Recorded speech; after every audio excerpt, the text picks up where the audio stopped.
திலகவதியார் மாயனார் துடிதாவுக்கரசர் சுவாமிகளின் தமக்கை பெண்ணையாற்று வளத்தார் சிறக்கும் திருமுனைப்பாடி நாடு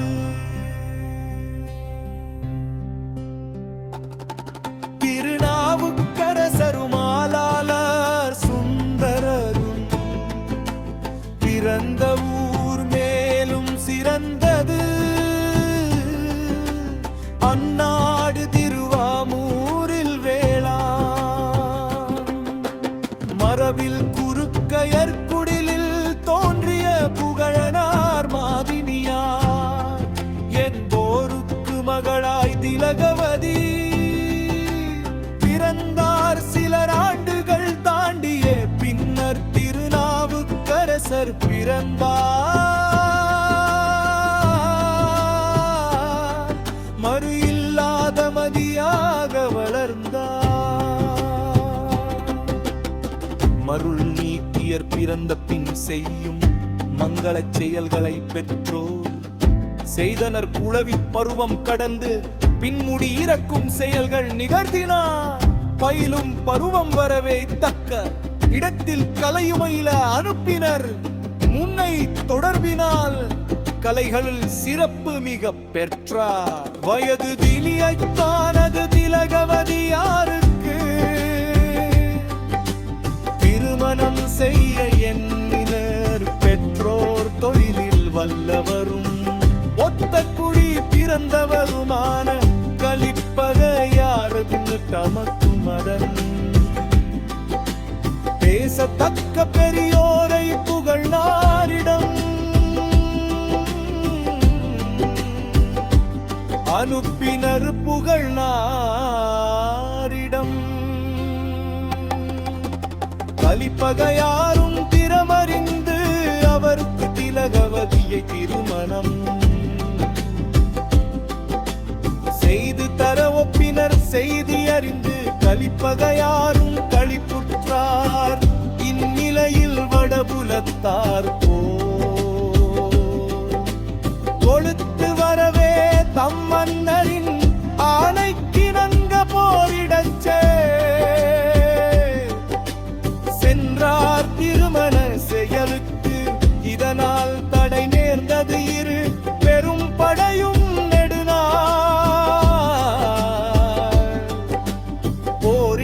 போர் தொடங்குவது.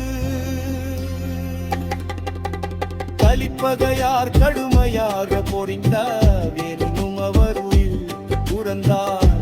அங்கே வீர புகழ் கொண்டார். நோய்வாய்ப்பட்டதாலே புகழனார் இறந்தார். கணவர் இறந்தார். துயரம் தாங்காது மாதினியாரும் உடன் மறைந்தார்.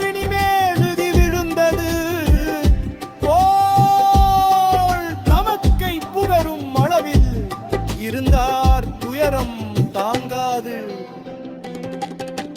வருந்தினார். வருந்திய சுற்றமும் அவளை தேற்றி இறுதி கடன்களை செய்தனர். தம்பியருக்காக உயிர் தங்கினார். தம்முடைய தமக்கையின் திருவடிகளில் விழுந்த மருள் நீக்கியார்.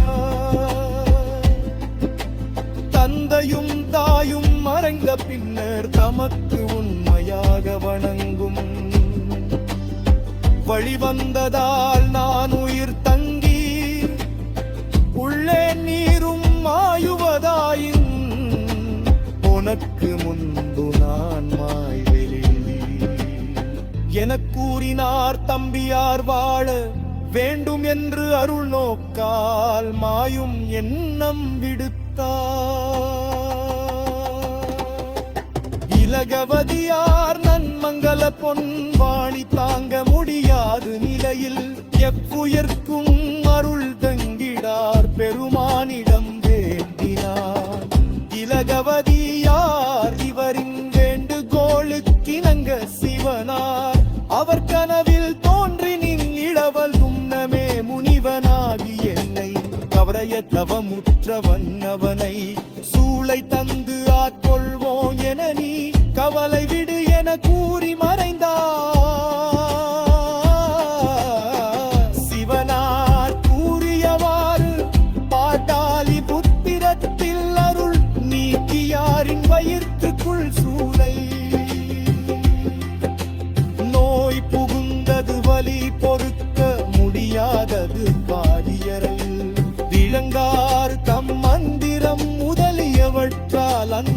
நோயை போக்க முயன்றார் சமணர்கள் முயற்சியார். நோய் குறையவில்லை, மிக்கது என் இனி செய்வது என உள்ள மருகினார். குடிகையை நீர் மந்தரித்து தந்தனர், அதை குடித்த பின்னர் நோய் அடங்காத துடித்தார் பிழி கொண்டு காலால் அவர் தடவி. நோய் குறையாது மிகுந்தது இனி, நாம் என்ன செய்ய, நம்மால் இது இயலாது என கைவிட்டனர். அப்போது தமக்கை நினைவு வரவே அவரை அழைத்து வர தமது உணவு பனை அவனை அருப்பினையரமன் தினகவதியாரை சந்தித்த. உன்றினவை